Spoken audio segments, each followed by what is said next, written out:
வரேன் வரேன், வா வா வா. அட்டா அட்டா அட்டா, சூப்பர்டா சூப்பர்டா, கடும் போட்டி, சபா சரியான போட்டி அப்படின்னு சொல்கிற அளவுக்கு தாங்க நம்ம செல்லங்க 2 பேரும் போட்டி போடுறாங்க பொண்ணு மாப்பிள்ளை பார்க்குறதுல. எனக்கு நீ பொண்ணு பார்த்தா உனக்கு நான் மாப்பிள்ளை பார்க்கட்டுமா அப்படின்னு விஜய் கேட்டோன்னே நம்ம தலைவி அதிர்ச்சியில் பாருங்களேன் யார் வேணான்னு சொன்னா அப்படின்னு சொன்னோன்னே அதிர்ச்சியானது விஜய் மட்டும் இல்லைங்க, நம்மளும் தானேங்க. அன்பான இனிய உறவுகளுக்கு வணக்கங்க. உங்களுக்கு வீடியோ பிடிச்சிருந்துச்சுன்னா நம்ம சேனலுக்கு ஒரு லைக்கை போட்டு சப்ஸ்கிரைப் பண்ணி கமெண்ட் பாக்ஸில் கருத்தை தெரிவிச்சிருங்க. குட்டிமா அழகு செல்லம் குட்டி அப்படின்னுட்டு விஜய் அப்படி தரையில் ஊன முடியல, காலு அப்படின்னு அப்படியே அவரோட ஹார்ட்டை இறுக்க பிடிச்சிட்டு, என்ன மேடம் சொன்னீங்க, என்ன சொன்னீங்க, ஆமாங்க மாப்பிள்ளை பார்த்துக்கோங்க இதில் என்ன இருக்குது அப்படின்னு சொல்லி அப்படியே ஒரு ஷாக்கை தூக்கி போட, ஐயோ இப்போ என்னது, இதுக்கு நான் உடனே என்னால் பிளான் போட முடியலையே, ரூம் போட்டு தானே யோசிக்கணும் அப்படின்னு தடுமாறுறாரு. ஓகேங்களா மேடம், ஓகேங்களா, ஒன்றும் பிரச்சனை இல்லை, ஒன்றும் பிரச்சனை இல்லைங்க, எனக்கு அழகா சூப்பராக ஹேம்சம்மா குணமா அப்படித்தான் அப்படியே அச்சு அசல் தான் நிற்கிறாரு இந்த விஜய்னு, இவரை மாதிரி பார்த்தா போதும். ஐயோ நம்மளை பற்றி மனசில் வச்சுட்டு அப்படியே சொல்கிறாளே கள்ளி கள்ளி, ஆனால் வெளியில் சொல்லினா மட்டும் இவளுக்கு என்ன ஆகுன்னு தெரியல, சொல்ல மாட்டேங்கிறா. இருடி உன்னை நான் அடைச்சி வச்சிருக்கேன், அந்த காற்று பலூனை ஓட்டையை போட்டு வெளில எடுப்பேன்டி, உன் ஆசையை உன் காதில் வெளியே எடுக்க வைப்பேன் அப்படின்னு மனசில் நினைக்கிறாங்க. விட்டுருங்க பாஸ் விட்டுருங்க, உங்களுக்கு சூப்பரான பொண்ணு, இந்த பொண்ணு என்ன இது என்ன என்ன இது ஒன்று பேசுன்னு நீங்களாம் கவலைப்படக்கூடாது. ஒரு பொண்ணு அப்படிங்கிறக்காண்டி எல்லா பொண்ணு அப்படி இல்லை பாஸ், இருந்தாலும் அப்படிலாம் சொல்லக்கூடாதுங்க. குழந்தை உன் பக்கத்திலேயே படுப்பாளான்னு கேட்டால் எனக்கு எவ்வளோ கோவம் வந்துச்சு தெரியுமா. சரி விடுங்க பாஸ், அவளுக்கு அவ கவலை அப்படின்னு சொல்ல, இதே நீங்களா இருந்தா இப்படிலாம் சொல்லுவீங்களா அப்படிங்கிற. நான் என்ன சொல்லுவேன், இல்லைங்க இப்போ நீங்களே எனக்கும் உங்களுக்கும் இல்லை ஒரு பேச்சுக்கு உங்களுக்கு எனக்கும் ஒரு கல்யாணம் நடந்துருவீங்களே, என்னது அட பேச்சுக்குமா, சரி ஓகே இங்கே நான் சொன்னது இன்னொரு வாட்டி சொல்லுங்கள் அப்படின்னு சொல்ல அப்படின்னு விஜய் கேட்குறாரா. உங்களுக்கு எனக்கும் கல்யாணம் ஆயிடுச்சுன்னு வச்சுக்கோங்களேன், அதை தான் நீங்கள் சொன்னீங்க. ஐயோ சூப்பராக இருக்கே, இன்னொரு வாட்டி சொல்லுங்கள் மிஸ் அப்படின்னு விஜய் கேட்க, அட என்னங்க மறந்துட்டீங்களா என்ன, உங்களுக்கு எனக்கும் கல்யாணம் ஆயிடுச்சுன்னு வச்சுக்கோங்களேன், இதை தானே சொல்கிறீங்க. ஐயோ தேவாமிரதம் காதில் வந்து பாயுதே, சரி ஓகே இதுக்கு மேலே கேட்டால் கூட்டுறது கொண்டு அடிச்சிருவா அப்படின்ட்டு, அதாங்க நமக்கு கல்யாணம் ஆச்சுன்னா, ஐயோ அதே இடத்துல நிற்கிறீங்க பாஸ் அடுத்து நான் வருங்க அப்படிங்கிற விஜய் அப்படியே அங்கிட்டு தள்ளி போய் நிற்கிறாங்களா. என்ன அங்கே போகிறீங்க, நீங்கள் தானே மிஸ் என்ன நவர சொன்னீங்க, ஐயோ கடிக்கிறீங்களா விஜய் உங்களை அப்படின்னு அடிக்க வர, இந்தாங்க அடிங்க அப்படின்னு கையை நீட்டுறாரு. என்னங்க அடிக்க சொல்கிறீங்க, ஆமாம் நீங்கள் தான் அடிக்க வந்தீங்க, உங்களுக்கு இங்கேருந்து கையை எட்டாதில்ல அதனால தான் நீட்டினேன், அடிங்க மிஸ் அப்படிங்கிறாங்க. உண்மையிலே உங்களை அடிச்சிருவேங்க அப்படின்னு காவேரி சொல்ல, ஓ அப்போ முன்னாடி கையை வாங்கினது சும்மாவா லுலாய்க்கா, அடக்கடவுளே முருகா இவர்கிட்ட வந்து என்னை மாட்டி விட்டுட்டியே அப்படின்னு காவேரி நினைக்க ரசிக்கிறாரு சிரிக்கிறாரு. காவேரி புலம்புறத, ஹலோ பாஸ் அடுத்து சொல்லுங்க அப்படின்னு சொல்ல, ஆர்வத்தை பாரு கல்யாணம் ஆயிடுச்சுன்னு வச்சுக்கணும்னா சந்தோஷம் ஏண்டி அப்படின்ட்டு, சரிங்க கல்யாணம் ஆயிடுச்சா, ஆயிடுச்சு அடுத்து என்னங்க அப்படிங்கிறாங்க காவேரி. அப்புறம் சில பல சடங்கெல்லாம் நடக்கும், அப்புறம் ராத்திரி வரும் அப்படின்னு சொல்ல, அப்புறம் அப்புறம் நான் என்ன கதையா சொல்கிறேன், அட சொல்லுங்க பாஸ் அப்படிங்கிறாங்க. நமக்கு கல்யாணம் ஆயிரும், அதுக்கப்புறம் ராத்திரி வரும், அதை தான் சொன்னீங்க அதோட தான் நிப்பாட்டினீங்க. ஐயோ என் பொண்டாட்டிக்கு ஆசையை பாரு.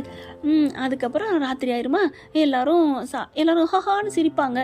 ஆமாங்க சிரிக்கிறதுனா ஹஹான்னு தான் சிரிப்பாங்க, அது இல்லாமல் ஒரு பேச்சு பாயிண்டை விட்டுட்டு என்னென்னமோ சொல்கிறீங்களே சொல்லுங்க பாஸ் அப்படின்னு காவேரி கேட்க, சரிங்க நான் சொல்கிறேன். ஐயோ அப்படின்னு மேலே வானத்தை பார்க்குறாரு.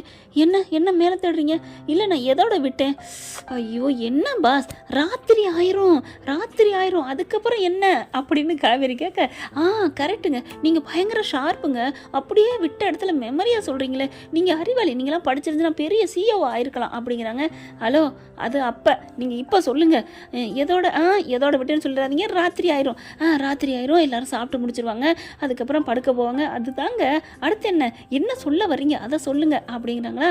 அப்புறம் எங்கள் வீட்டில் செல்வியக்கா இருக்குது, ஆமாம் அவங்க சமைப்பாங்க நல்லவங்க, செல்வியக்கா இருக்காங்க, அடுத்து நான் இதை இழுப்பேன்னு அவளே சொல்லி முடிக்கிறா பார்த்தீங்களா ஃப்ரெண்ட்ஸ். இப்போ என்ன பண்ணாங்க, செல்வியக்கா பாலை கொண்டாந்து உங்கள் கையில் கொடுப்பாங்க, ஆமாம் அதை வாங்கிட்டு அங்கே ஓரமாக வச்சுட்டு, இல்லை என் கையில் தானே கொடுப்பீங்க, ஆமாங்க கல்யாணம் ஆயிடுச்சுன்னா அப்புறம் புருஷன் கையில் தானே கொடுக்கணும், நான் அந்த பாலை ஆசையாக உங்ககிட்ட தானே வந்து கொடுப்பேன் அப்படின்னு காவேரி சொன்னேன். ஐயோ என்னம்மா கொளுத்திப்படுற அச்சோ அப்படின்ட்டு, அதை நான் வாங்குவேன், வாங்கி கொஞ்சோன்னு குடிப்பேன், குடிச்சிட்டு உங்ககிட்ட கொடுப்பேன், அப்புறம் நீ என்ன பண்ணுவ அதை நீங்கள் தானே சொல்லணும் அப்படின்னு சொல்ல, நான் அதை வாங்கி நானும் குடிப்பேன். அச்சோ எச்சி பால் நீங்கள் சொல்ல மாட்டீங்களா மிஸ் அப்படின்னு கேட்குறாரு விஜய். உடனே இவங்க என்ன பண்ணுறாங்க, காவேரி நான் எங்க எச்சி பால்னு சொல்லணும், நீங்கள் புருஷன் தானே, புருஷன் வச்ச பாலை குடிக்கிறதா புண்ணியம்னு சொல்லுவாங்க பாட்டி. அதனால நான் கடக்கு மடக்குன்னு குடிச்சிட்டு அங்கிட்டு செம்ப வைப்பேன். ஓ, அதுக்கப்புறம் என்ன பண்ணுவீங்க? அதை நீங்கள் தான் சொல்லணும். நீங்கள் சொல்கிற கதையில் என்கிட்ட கேள்வி கேட்டு நான் என்கிட்ட பதிலை வாங்குறீங்களா? இந்த ஆட்டத்துக்கு நான் வரல, இது போங்கு அப்படின்னு சொல்லி திரும்ப ஐயோ நில்லுங்க மேடம் நில்லுங்க, நானே சொல்லிடுறேன். அதுக்கப்புறம் நீங்கள் என் காலில் விழுந்து ஆசீர்வாதம் வாங்குவீங்க. சரி, அதனால என்ன? அதுக்கும் கல்யாணம் இந்த பொண்ணு வேணாங்கிறதுக்கு என்னங்க அர்த்தம்? அட ஆமாங்க, கேளுங்க அப்படின்னு சொல்லிட்டு அப்புறம் மொல்ல வந்து உங்கள் தோலை பிடிப்பேன் அப்படின்ட்டு டக்குன்னு காவேரி தோலை பிடிக்கிறாரு நம்ம தலைவர். அவங்களுக்கு அப்படியே மேனி சிலுக்குது. தோள்பட்டையை பார்க்குறாங்க, அவ கையை பார்க்குறாங்க, விஜயும் பார்க்குறாங்க நிமிந்துக்கிட்டு. நம்ம காவேரி செல்லக்குட்டி என்ன பார்க்குறீங்க? இது நம்மளோட ஃபர்ஸ்ட் நைட்டுங்க அப்படின்னு சொல்ல. ஃபர்ஸ்ட் நைட்டா அப்படின்னு சுற்றி முற்றி காவேரி பார்க்க என்ன என்ன என்ன பார்க்குறீங்க? இல்லை இதுலேயே இப்படி பார்க்கல, இந்த மாதிரி ஒரு பொது இடைவெளியில் வச்சு ஒரு ஃபர்ஸ்ட் நைட்டு பண்ணுறது நம்மளாக தான் இருப்போம்ல. ஐயோ அப்பெல்லாம் இல்லைங்க அப்படின்னு கையை எடுக்கிறாரு விஜய். இல்லை நீங்கள் கையை வச்சுக்கோங்க, நீங்கள் கதை தானே சொல்கிறீங்க, நான் கேட்குறேன், வைங்க அப்படின்னு காவேரி சொல்கிறாங்க. உடனே என்ன பண்ணுறாங்க, கையை வைக்கிறாரு. வச்சுட்டு இப்படியே உங்கள் சோல்டரை பிடிச்சி உட்கார வைப்பேன். உட்கார்றதுக்கு இந்த பெஞ்ச் இருக்குது, உட்காரட்டுமா? உட்காருவோம் அப்படின்னு 2 பேரும் உட்காடுறாங்க. அப்புறம் உட்கார்ந்ததுக்கப்புறம் அப்படியே நீ கண்ணு அழகாக இருக்குது, உன்னோட காதலாக இருக்குது, மூக்கலாக இருக்குன்னு நான் சொல்லுவேன். அதுதான் எனக்கு தெரியுமே அப்புறம் அப்படிங்கிறாங்க. அதுக்கப்புறம் அப்படியே உன்னை சாய்ச்சி தலைகாண்டில் படுக்க வைப்பேன். அப்புறம் அப்படிங்கிற அழகாக அவன் தலையை வருடி கொடுத்து உன் நெத்தியில் என்னோட இதெல்லாம் பதிப்பேன் அப்படிங்கிறாங்க. அப்படியே ஒரு மாதிரி ஆகுது காவேரிக்கு. கண்ணை மூடுறாங்க. அப்புறம் அப்படிங்கிற பார்க்குறாரு. சரி ஓவராக போகுது அப்படின்ட்டு விஜய் என்ன பண்ணுறாங்க. அதுக்கப்புறம் நான் அவ்வளோ ஒரு சந்தோஷமாக இருக்கையில் நீங்கள் வந்து எங்க விஜய் நம்ம இப்படியே தான் இருப்போமா? அந்த உங்கள் குட்டி பொண்ணு காவேரி நம்ம பக்கத்தில் வந்து படுத்துக்குவாளா? காலத்துக்கும் நம்ம கூட தான் இருப்பாளா? நானும் நீங்களும் தனியாக படுக்கவே முடியாதா அப்படின்னு ஒரு வார்த்தையை கேட்டால் என்ன ஆகும்? இந்த வார்த்தையை நீங்கள் கேட்பீங்களா அப்படின்னு சொல்ல. ஐயோ சேச்சா நான் அப்படிலாம் கேட்க மாட்டேன். காவேரி என் உயிர், நான் உடனே போய் காவேரி கூட்டு வந்து என் மார்போட தூக்கி வச்சுக்க மாட்டேன். இதைத்தான் நான் சொல்ல வந்தேன். இந்த மாதிரி கட்டத்தில் நானே என் பொண்ணை வேணான்னு சொன்னாலும் அதெல்லாம் முடியாது, என் செல்லம் தான் என் உயிர் அப்படின்னு நடுவில் படுக்க வைப்பீங்க, அதுதாங்க நீங்கள் அப்படின்னு விஜய் சொல்ல. அப்படியா அப்படிங்கிற மாதிரி காவேரி பார்க்குறாங்க. அதனால தான் சொல்கிறேன், நீங்களே எனக்கு கல்யாணம் பண்ணால் சூப்பர்னு நான் நினைக்கிறேன். இன்னொரு பொண்ணை கூட்டியாந்து அந்த பொண்ணு இந்த மாதிரிலாம் இருந்துச்சுன்னா எப்படிங்க? எனக்கு பிடிக்கலங்க, அதனால தான் அந்த பொண்ணை வேணான்னு சொன்னேன். அவள் எப்படி கேட்குறா, பொண்ணை கொண்டாந்து நடுவில் படுக்க வச்சுக்கிங்களா? எப்பவும் உங்கள் பொண்ணு உங்கள் கூட தான் படுப்பாளா? இதெல்லாம் ஒரு கேள்வியாங்க? இப்படிலாம் கேட்கலாமாங்க? சேச்சா அப்படிலாம் கேட்கக்கூடாதுங்க. அதெல்லாம் என்ன ஒரு பொண்ணு, நம்ம பிள்ளைங்க, நம்ம தேவதைங்க, நான் எப்படிங்க விடுவேன்? அப்போ நீங்கள் நடுவில் படுக்கட்டான்னு சொல்லுவீங்களா? நோனா நடுவுலாம் படுக்கணும்னு சொல்ல மாட்டேன். என்னங்க காவேரி உங்களை பற்றி இவ்வளோ உயர்வாக சொன்னேன், இப்படி சொல்கிறீங்க அப்படின்னு விஜய் கேட்க. ஐயோ நான் சொல்கிறத புரிஞ்சுக்கங்க, அவளை நான் என் மார்பிளே சேர்த்து படுக்க வச்சுக்குவேன், உங்களோட சேர்த்து அணைச்சிக்குவோம், அவளை நான் கண்ணும் கருத்துமாக பார்த்துக்குவேன் தெரியுமா? அப்படியா அப்படின்னு சொல்லிட்டு அப்போ நம்மளே கல்யாணம் பண்ணிக்கலாமா? ஐயோ நீங்கள் கேட்டதுக்கு நான் சொன்னேங்க அப்படின்னு அதிர்ச்சி ஆகிடுறாங்க காவேரி. நீங்கள் என்ன கதை சொல்கிறேன்ட்டு என்கிட்ட எல்லா உண்மையும் வாங்கிட்டீங்க போங்க அப்படின்னு சொல்லிட்டு காவேரி நடக்கிறாங்க. விஜய் பின்னாடியே போகிறாரு. ஹலோ மேடம் அப்படிங்கிறாங்களா? என்ன நீங்கள் சொல்லித்தராங்க, நான் சொன்னேன், இப்போ என்ன உங்களுக்கு மாப்பிள்ளை அழகாக பார்க்கணும் அவ்வளோதானே? ஆமாம் பாருங்க அப்படின்ட்டு போகிறாங்க. பார்க்குறேன், உனக்கு ஒரு மாப்பிள்ளையை கொண்டு வந்து நிறுத்துறேன்டி, அப்போ இருக்குடி உனக்கு கச்சேரி அப்படின்ட்டு நினச்சிக்கிட்டு உடனே மாமியாவுக்கு ஃபோனை போடுறாங்க. அத்தை அப்படின்னு சொல்லிட்டு நடந்ததெல்லாம் சொல்ல. ஐயோ என்ன மாப்பிள்ள எனக்கு வெக்கமாக வருது, இப்படிலாமா பேசிக்கிட்டீங்க?